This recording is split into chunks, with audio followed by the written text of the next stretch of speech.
Stacey Herbert to give us more of what's happening out there. Stacey.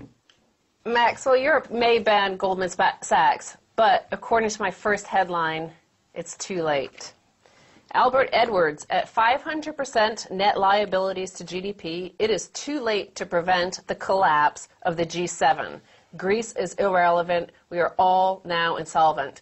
So this is Albert Edwards from Societe Generale. Okay. And he's saying that included unfunded liabilities, and if you take a look at this chart, you'll see that most governments are already insolvent with debt to GDP ratios closer to 500% on average. So if you look at the chart, you'll see that Greek total liabilities on and off balance sheet amount to 800% of GDP. All of the EU is at 470%, and the US is over 500%. He says there's no other way out but to default for all of these countries.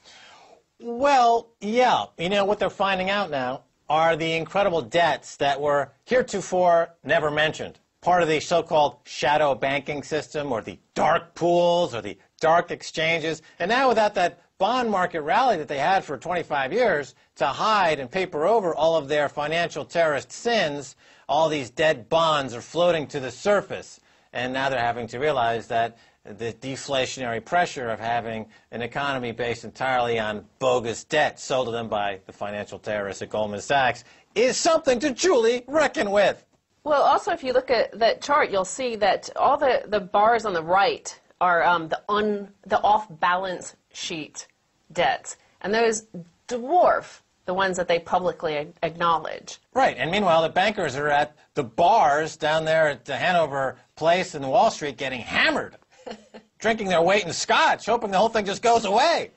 So, Societe Generale, Albert Edwards, he concludes that there is really no way out of our current debt situation that does not trigger a major market-moving upheaval. Ultimately, economic prosperity over the past decade has been a sham, a totally unsustainable Ponzi scheme built on a mountain of private sector debt. Yeah, well, I mean, that's why I'm buying the ruble. Let's go higher, baby.